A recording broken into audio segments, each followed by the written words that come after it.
सुनिए,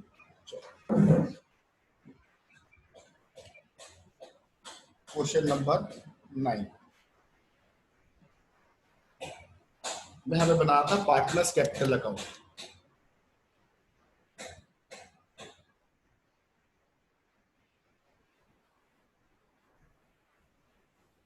ठीक है,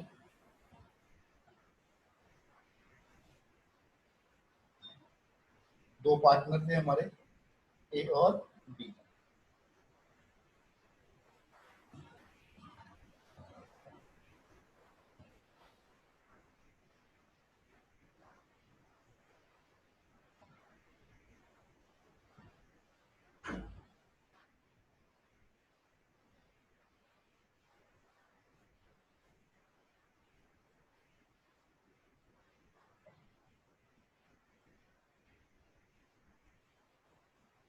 सुनिए, पार्टनर्स की आपको कैपिटल दे रखी है। पार्टनर्स की कैपिटल ए की दे रखी है 1,50,000 और बी की दे रखी है कितनी 90,000। तो यहाँ पर बाय बैलेंस बी डी 1,50,000 और 90,000। इसके बाद इसके अंदर पार्टनर्स कैपिटल अकाउंट के अंदर उन एंट्रीज की वो जो एंट्रीज हमने कही थी उनकी एंट्री करनी है, उसका डाटा फीड करना है। जरा आप लोग मुझे बताओ कि वो एंट्रीज क्या थी। Yes sir.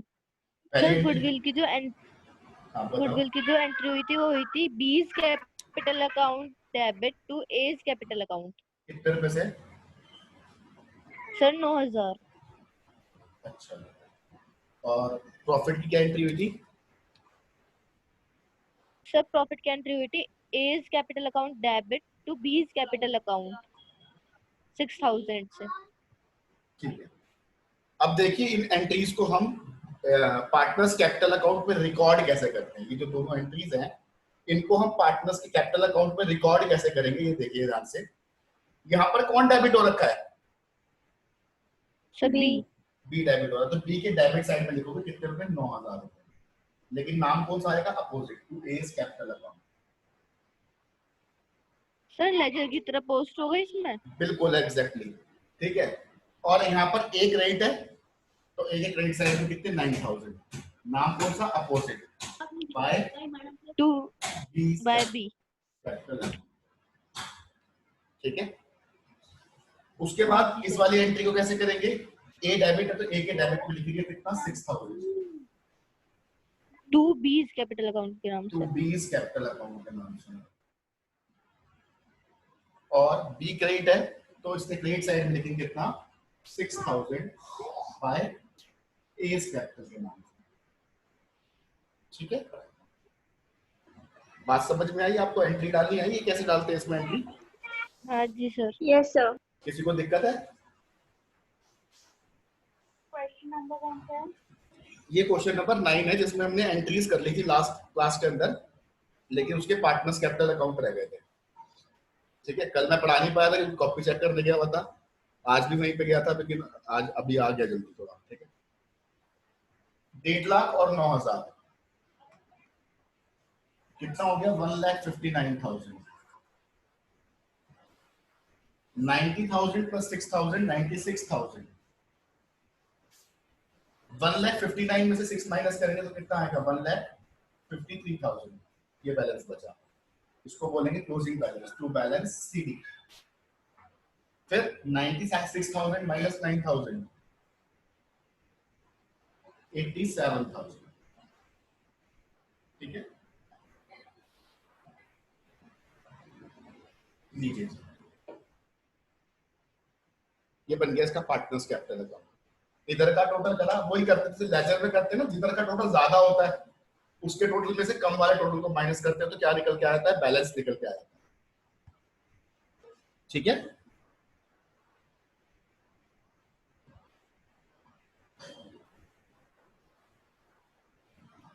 एंट्रीज हमने लास्ट क्लास के अंदर कर ली थी। इसकी पहले एंट्रीज जो थी वो हमने लास्ट क्लास के अंदर कर ली थी।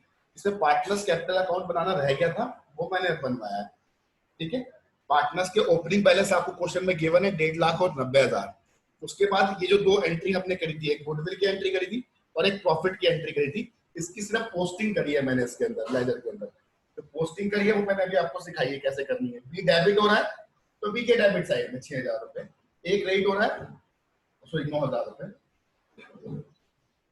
बी डेबिट हो रहा है। ये तो एंट्री उल्टी लग रही है मुझे।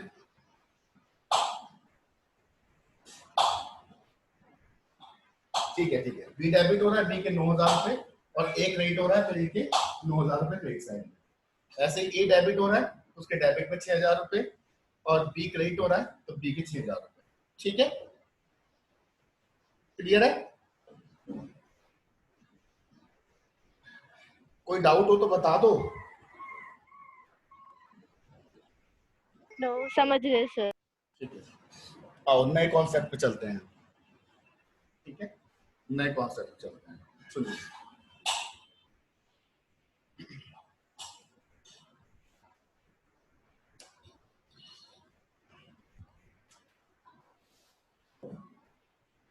अब हमें पढ़ना है अपना कॉन्सेप्ट नंबर 3।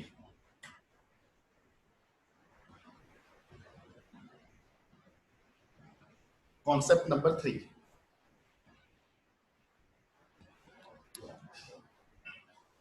कॉन्सेप्ट नंबर 3 क्या है? Accounting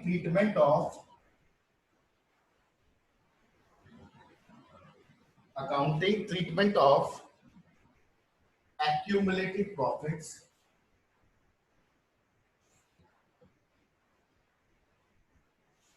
reserves and deferred revenue expenditure।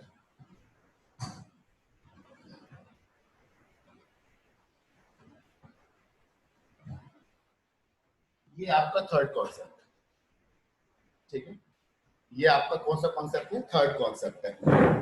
सुनिए इस कॉन्सेप्ट में है क्या। इस कॉन्सेप्ट में आपको एक्यूमुलेटेड प्रॉफिट्स के ऊपर काम करना है। ये एक्यूमुलेटेड प्रॉफिट्स होते क्या हैं?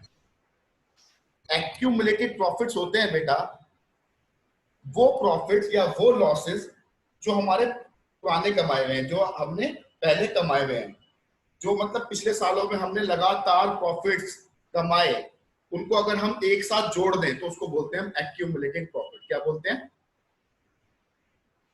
Accumulated profit. ठीक है, तो आपको यहां पर ट्रीटमेंट करना है किसका? एक तो एक्यूमुलेटेड प्रॉफिट्स का, रिजर्व्स का। रिजर्व्स क्या होते हैं? रिजर्व्स भी एक प्रॉफिट ही होते हैं। उनको क्रिएट कहां से किया जाता है? उनको भी प्रॉफिट में से बनाया जाता है। 11th क्लास के अंदर आपको एक चैप्टर पढ़ाया था प्रोविजन एंड रिजर्व, उसके अंदर शायद आपने पढ़ा भी होगा कि जो रिजर्व होते हैं वो सेट असाइड प्रॉफिट होते हैं। सेट असाइड प्रॉफिट का मतलब प्रॉफिट में से क्रिएट की जाते हैं क्या? रिजर्व्स। ठीक है, पढ़ा था नहीं? पढ़ा था? Yes sir. और किसी ने नहीं पढ़ा था? पढ़ा था। और किसी ने नहीं पढ़ा था? प्रोविजन रिजर्व वाला चैप्टर पढ़ा किसी था। ने पढ़ा था? ठीक है, तो उसमें जो हमारे रिजर्व्स होते हैं, जो हमारे प्रॉफिट के हिस्से हैं, और जो प्रॉफिट्स हमने कमा रखे हैं पिछले सालों के अंदर, उनको हम बोलते हैं एक्यूमुलेटेड प्रॉफिट्स। ऐसे ही वो लॉसेस भी हो सकते हैं। अगर हमने पिछले सालों में लॉसेस कमाए होंगे तो उसको एक्यूमुलेटेड लॉसेस बोलेंगे। डेफर्ड रेवेन्यू एक्सपेंडिचर क्या होता है? 11th क्लास में पढ़ा था ये भी, सेकंड चैप्टर में। बताइए, डेफर्ड रेवेन्यू एक्सपेंडिचर।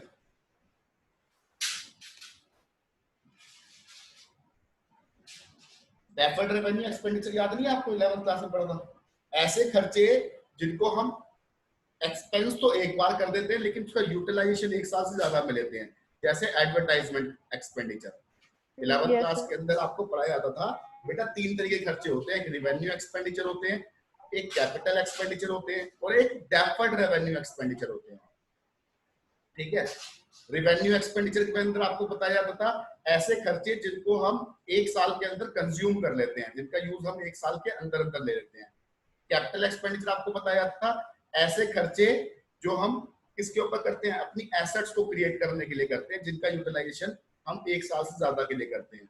फिर बताया जाता था डेफर्ड रेवेन्यू एक्सपेंडिचर, बेटा ऐसे खर्चे जिनका नेचर तो रेवेन्यू है नेचर तो रेवेन्यू है, लेकिन उन खर्चों को एक बार करने के बाद उसका जो यूटिलाइजेशन होता है वो एक साल से ज्यादा में लिया जाता है, उसको बोलते हैं डेफर्ड रेवेन्यू, जिसके अंदर आता था एडवर्टाइजमेंट एक्सपेंडिचर। ठीक है, याद आ गया? हाँ जी सर। ठीक है, तो अब हम इसके ट्रीटमेंट के तरफ चलते हैं। इसका ट्रीटमेंट क्या करना है? जब भी प्रॉफिट शेयरिंग रेशियो चेंज होगा, मतलब जब भी रिकॉन्स्टिट्यूशन होगा, तब आपको इनका ट्रीटमेंट क्या करना है, ध्यान दीजिएगा। केस फर्स्ट,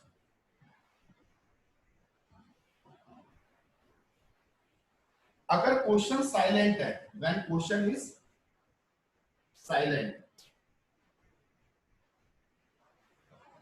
या तो क्वेश्चन ने कुछ नहीं बोल रखा, आपको क्वेश्चन के अंदर ये रिजर्व्स और एक्यूमुलेटेड प्रॉफिट्स दे रखे हैं, लेकिन क्वेश्चन ने कुछ बोला नहीं कि इनका ट्रीटमेंट क्या करना है, तब when question says it should be distributed or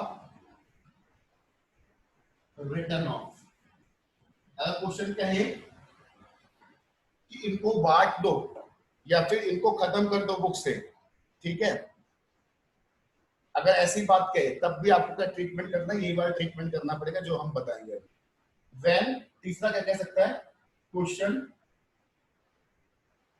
says it should not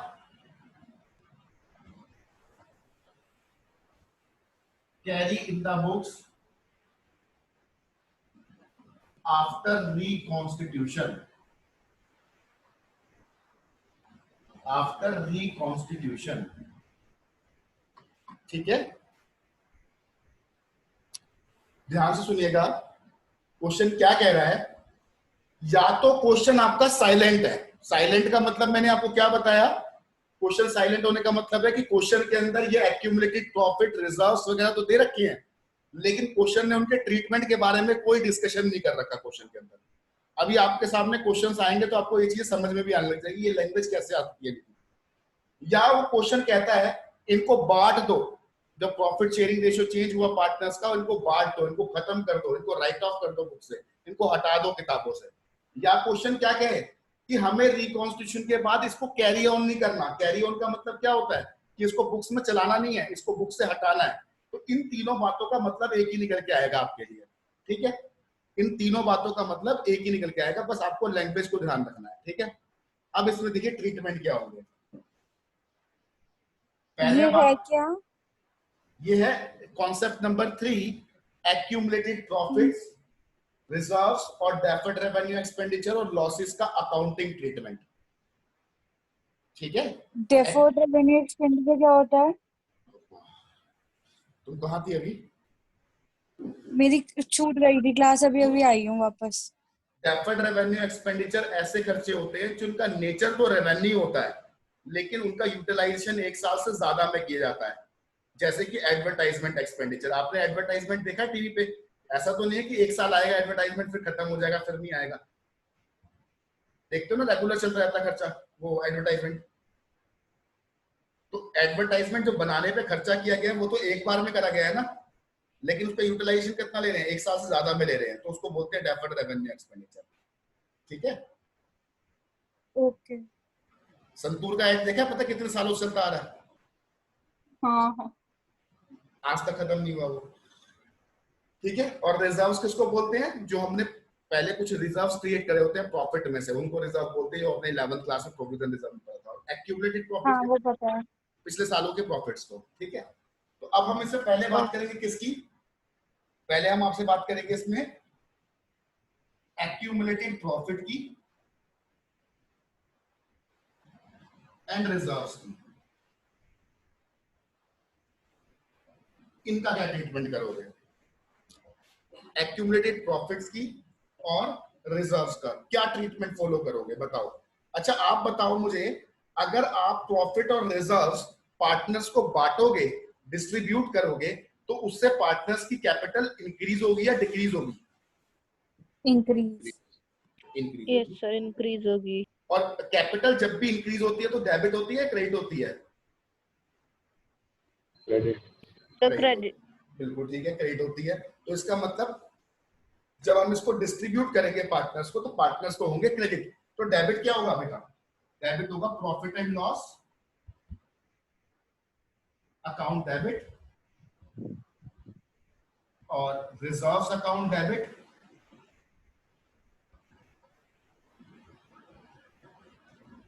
to partners capital या फिर करंट अकाउंट। अच्छा, इसको कौन से रेशियो में डिस्ट्रीब्यूट करना है? बी ओल्ड ओल्ड में, हमेशा याद रखना ओल्ड में। B profit and reserves distributed to partners in old ratio। ठीक है,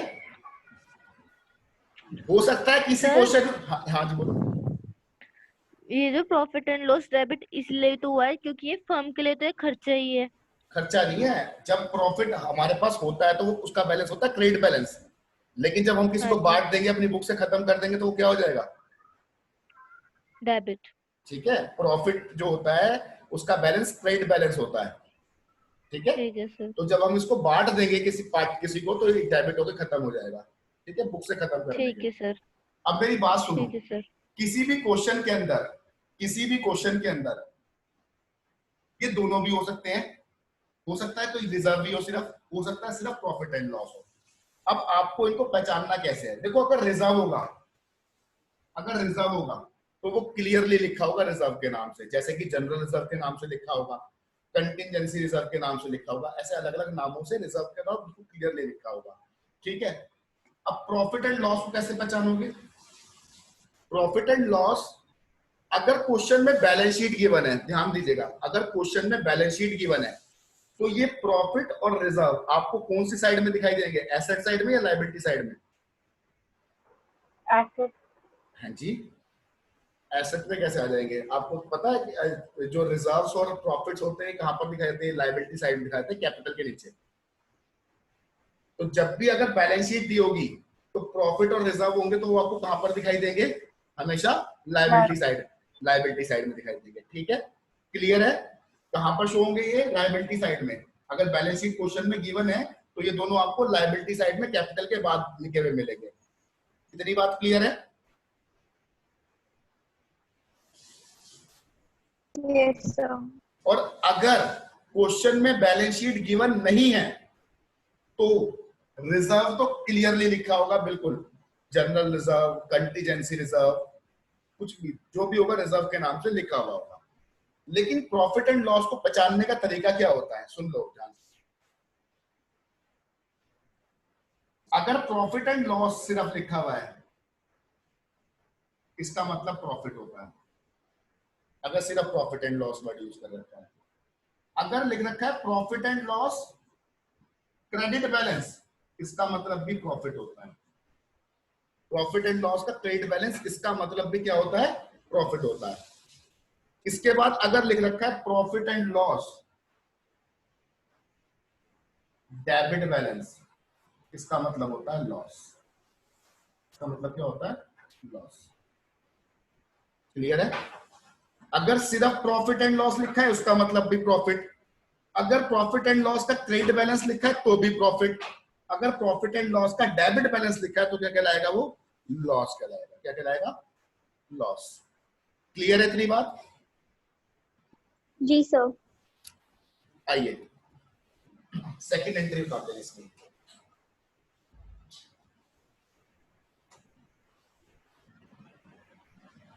सेकंड एंट्री सुनिएगा। सेकंड एंट्री किसकी है? Accumulated losses and deferred revenue expenditure.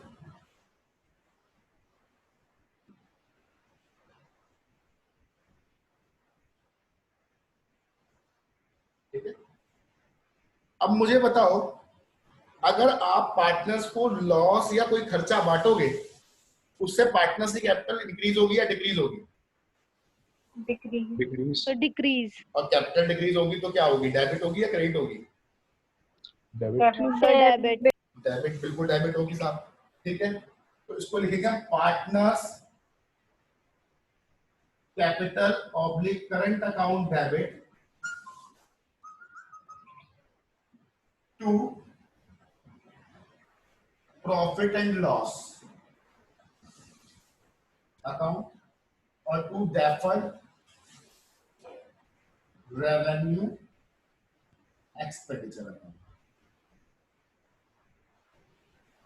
देखिए ये है लॉस, ये जो प्रॉफिट एंड लॉस लिखा है ये है लॉस। तो लॉस को पहचानने का तरीका क्या है? अगर आपको बैलेंस शीट दे रखी है, अगर आपको बैलेंस शीट दे रखी है तो ये कहां दिखाई देगा? एसेट साइड में। कहां दिखाई देगा? एसेट साइड में। कहां दिखाई देगा? एसेट साइड में। अगर आपको क्वेश्चन में बैलेंस शीट गिवन है और प्रॉफिट एंड लॉस कहां लिखा हुआ है? एसेट साइड में, तो समझ जाना वो क्या है? वो लॉस है। क्या है? लॉस। ठीक है। और अगर आपको बैलेंस शीट नहीं दे रखी और प्रॉफिट एंड लॉस का डेबिट बैलेंस लिखा है तो क्या होगा? लॉस होगा। क्लियर है? और डेफर्ड रेवेन्यू एक्सपेंडिचर ये आपको ज्यादातर किस नाम से दिखाई देगा? एडवर्टाइजमेंट सस्पेंस के नाम से दिखाई देगा। किसके नाम से दिखाई देगा? एडवर्टाइजमेंट सस्पेंस या एक्सपेंडिचर सस्पेंस या एक्सपेंडिचर। ठीक है। क्लियर है? Yes sir. इसको भी किस में खत्म करना है? ओल्ड रेशियो में। किसमें खत्म करना है? Old ratio. अब किसी का कोई डाउट हो इन दोनों चीजों में लेके पहले तो पूछ लो आराम से, नहीं तो फिर मैं केस सेकंड बताऊंगा। नोट्स में आपके पास लिखा हुआ है सब कुछ।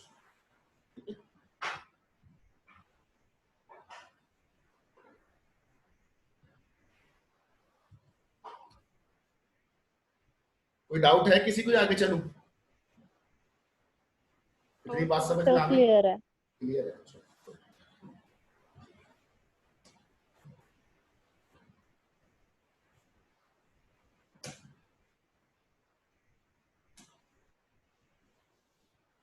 अब बात करते हैं क्वेश्चन की कंडीशंस अगर विपरीत हो जाए। अभी जो मैंने केस बताया था फर्स्ट, उसमें केस सेकंड बता रहा हूं। केस सेकंड क्या है? केस सेकंड है बेटा, सुनना ध्यान से। केस सेकंड क्या है? When question says it should not to be distribute। Question कहता है कि जो एक्यूमुलेटेड प्रॉफिट्स हैं, लॉसेस हैं, रिजर्व्स हैं, इनको डिस्ट्रीब्यूट नहीं करना। क्या कहता है?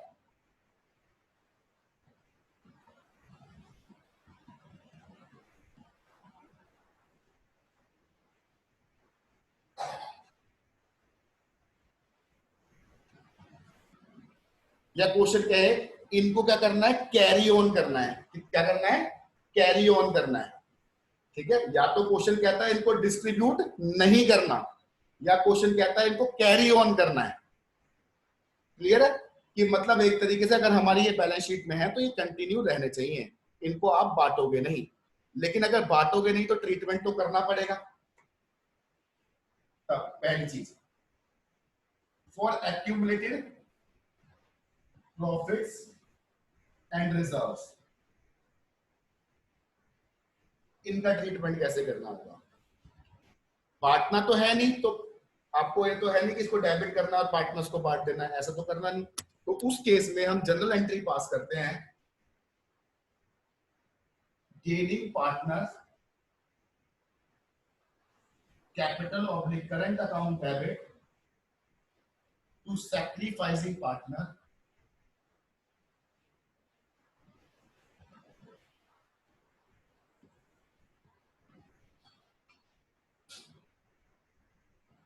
being adjustment entry passed।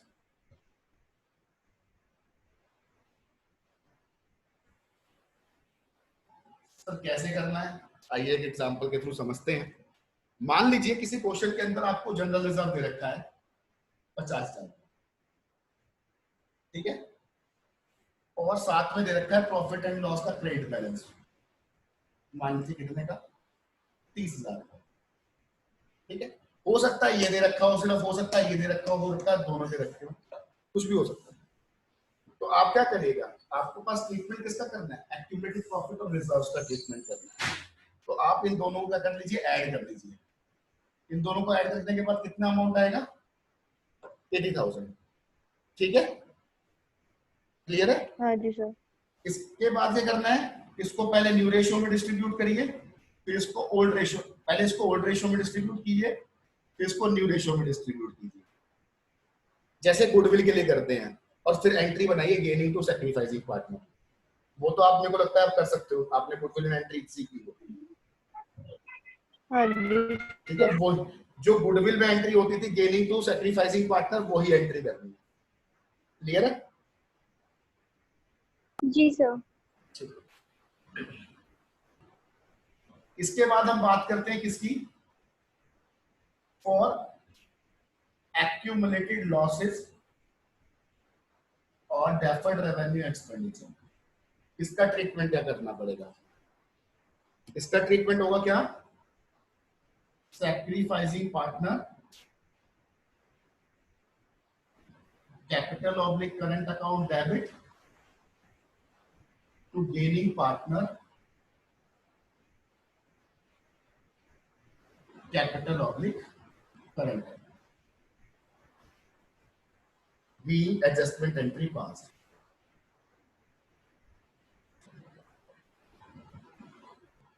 बिल्कुल वही तरीका जैसे सेल्फ जनरेटेड गुडविल के लिए तो यहाँ पर गेनिंग टू सैक्रिफाइसिंग करते थे, ऐसे ही यहाँ पर प्रॉफिट और रिजर्व के लिए करेंगे। और जैसे परचेज गुडविल के लिए अगर उसको कंट्रीब्यूट वो डिस्ट्रीब्यूट नहीं करना होता था, राइट ऑफ नहीं करना होता था, तो वो कहता था उसके लिए एडजस्टमेंट एंट्री करो। तो क्या करनी होती थी, सैक्रिफाइसिंग टू गेनिंग। तो लॉसेस के लिए और डेफर्ड रेवेन्यू एक्सपेंडिचर के लिए हम एंट्री क्या करेंगे, सैक्रिफाइसिंग टू गेनिंग पार्ट। वैसे ही करेंगे जैसे करते हैं, वो पहले ओल्ड में बांट लेंगे, फिर न्यू में बांट लेंगे, फिर निकाल लेंगे किसने सैक्रिफाइस किया किसने गेन किया, और एंट्री पास कर देंगे sacrificing to gaining part. Clear है, किसी को कोई डाउट हो तो बताओ।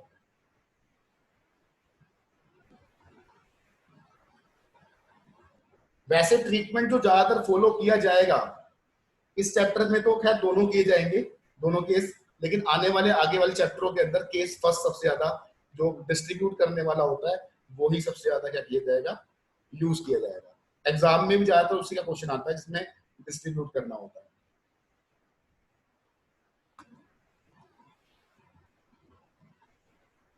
कोई दिक्कत हो तो बताओ। नहीं है सर। नहीं। सुनिए, ये हमने बात कर रहे थे किसकी, रिजर्व्स की और एक्यूमुलेटेड प्रॉफिट्स की और एक्यूमुलेटेड लॉसेस की और डेफर्ड रेवेन्यू एक्सपेंडिचर की। अब हम बात करते हैं स्पेसिफिक रिजर्व्स की। कोई बच्चा मुझे इसकी डेफिनेशन बताना है, स्पेसिफिक रिजर्व की डेफिनेशन क्या होती है। The reserve created for the purpose of compensate the workers or employees or of organization for unexpected accidents. This is the definition of workman compensation reserve. I am saying the definition of specific reserve. जो आपने मुझे definition बताई है ये workman compensation, हाँ जी बोलिए बोलिए। Sir, specific reserves are those reserves prepared for a specific purpose. Exactly ये खत्म हो गई डेफिनेशन, यही डेफिनेशन होती है। आपने कोई रिजर्व बनाया, सुन लीजिए मेरी बात, आपने एक रिजर्व बनाया बिल्डिंग रिजर्व, ठीक है, तो वो रिजर्व क्या हो गया, स्पेसिफिक हो गया, बिल्डिंग के लिए बना रहे हो रिजर्व, बिल्डिंग के लिए पैसा इकट्ठा कर दे आ रहे हो, बिल्डिंग के लिए पैसा बचा रहे हो, ठीक है। आप अपने घर के अंदर अपने फादर से पूछना, वो एजुकेशन रिजर्व बनाते हैं कि 12th के बाद बच्चे ने जो पढ़ाई करनी है उसके लिए पैसा कहाँ से आएगा, तो उसको बोलते हैं एजुकेशन रिजर्व, उन्होंने उसका पैसा अलग रख रखा है, that is called the specific reserve. उस पैसे को वो किसी और चीज में इस्तेमाल नहीं करेंगे, किसमें इस्तेमाल करेंगे, पढ़ाई में इस्तेमाल करेंगे, that is called the specific reserve. एक होता है शादी का रिजर्व, घर के अंदर फादर वगैरह बना के रखते हैं रिजर्व अलग से, ठीक है, इससे क्या होगा, शादी के लिए यूज होगा ये पैसा, तो क्या वो कैसा रिजर्व हो गया, स्पेसिफिक रिजर्व हो गया, ठीक है। स्पेसिफिक रिजर्व की डेफिनेशन क्या हुई, ऐसे रिजर्व जो किसी स्पेसिफिक पर्पस के लिए बनाए जाते हो। क्लियर है? Yes, sir. ठीक है। अब पार्टनरशिप में दो तरीके के स्पेसिफिक रिजर्व होते हैं। एक तो होता है वर्कमैन कंपनसेशन रिजर्व,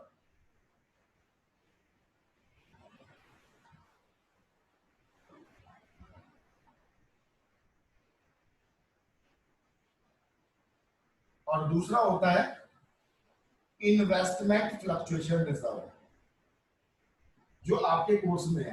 नहीं तो वैसे तो बहुत सारे होते हैं, लेकिन आपके सिलेबस में ये दो है, ट्वेल्थ के सिलेबस में ये दो। ठीक है। अब सुनिए, वर्कमैन कंपनसेशन रिजर्व होता क्या है? अभी अभी अंग्रेजी में डेफिनेशन बताई थी श्रिया ने। श्रिया एक बार अब उस डेफिनेशन को रिपीट करो।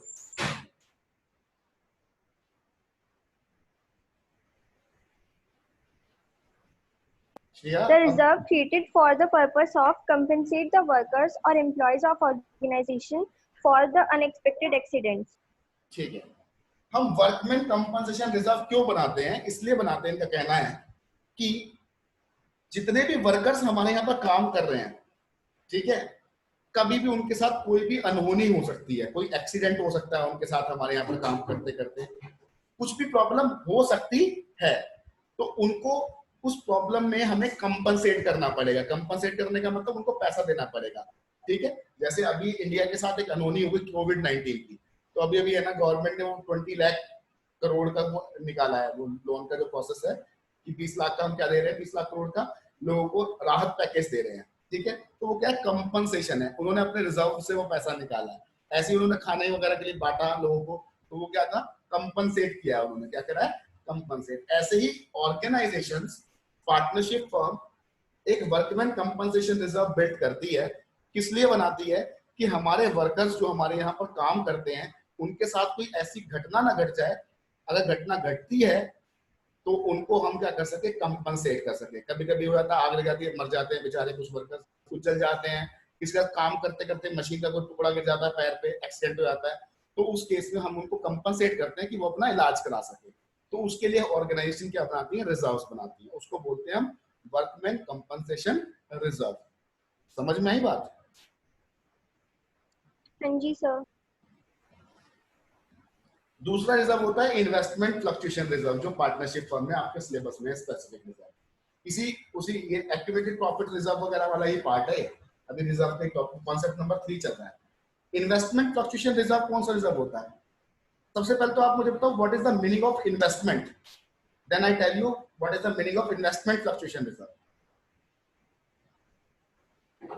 सर जैसे इन्वेस्टमेंट होती है जिससे हम किसी चीज में इन्वेस्ट करते हैं, जैसे स्टॉक मार्केट हो गया या फिर और भी बहुत सारी चीजें। नहीं, कुछ बच्चे ऐसा समझते हैं इन्वेस्टमेंट का मतलब होता है पैसा इन्वेस्ट कर देना। पैसा तो हम फिक्स एसेट्स में भी इन्वेस्ट करते हैं, हम मशीनें खरीद के लेके आते हैं, हम बिल्डिंग खरीदते हैं, क्या वो इन्वेस्टमेंट है या नहीं है? मशीनें खरीदना या टेंजिबल एसेट्स खरीदना, इट इज कॉल्ड इन्वेस्टमेंट और not in the definition of accountancy? Yes, okay. It is not the investment. That is called the capital expenditure. Investment accountancy की परिभाषा में क्या कहते हैं? अकाउंटेंसी में इन्वेस्टमेंट को, जहां आपने पैसा इन्वेस्ट करा और वहां से कुछ पैसे कमाए।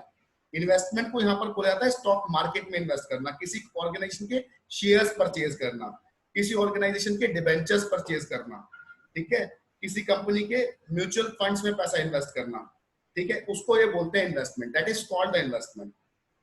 Investment in tangible asset is not the investment in the definition of accountancy. Clear है? अगर आप शेयर मार्केट में पैसा लगाते हो, डिबेंचर्स में पैसा लगाते हो, म्यूचुअल फंड्स में पैसा लगाते हो, एफडी में पैसा लगाते हो, उसको हम इन्वेस्टमेंट बोलते हैं। किसकी परिभाषा में? अकाउंटेंसी की परिभाषा में। वैसे तो वो भी इन्वेस्टमेंट ही कहलाएगी।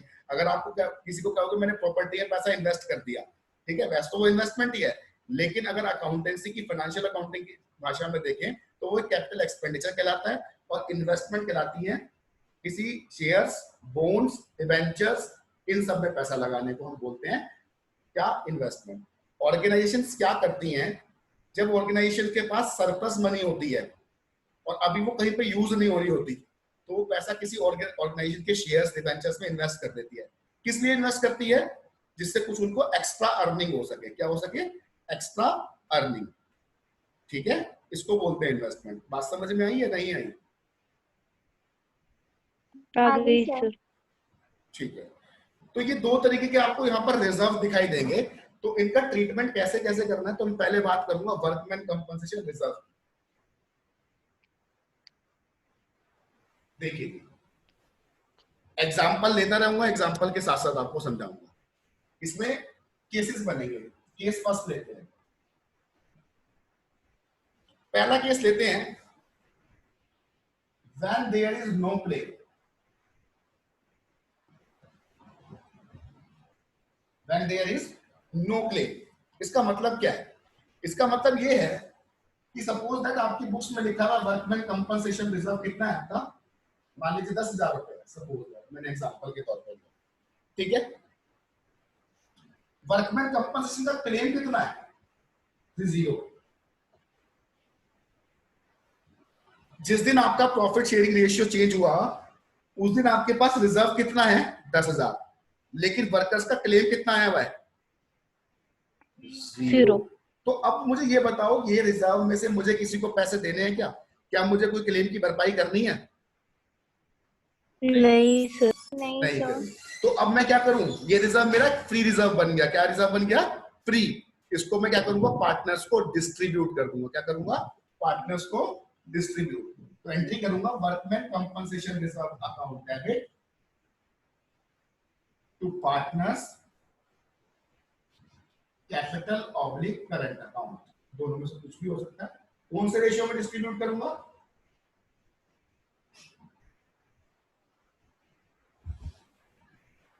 ओल्ड रेशियो में। ठीक है, अगर मेरा कोई क्लेम नहीं है तो मैं सारा का सारा रिजर्व उठा के किसको बांट दूंगा? पार्टनर्स को बांट दूंगा। किस रेशियो में? ओल्ड रेशियो में। क्लियर है? केस 1 क्लियर है? Yes sir. कोई डाउट तो नहीं है केस 1 में किसी को भी? नहीं सर। ठीक है, आइए केस 2 पे। कल का क्लास का टाइम अपना सेम टाइम रहेगा, कल से नहीं जाना मुझे, मेरा हो गया आज का। ठीक है, when there is a claim,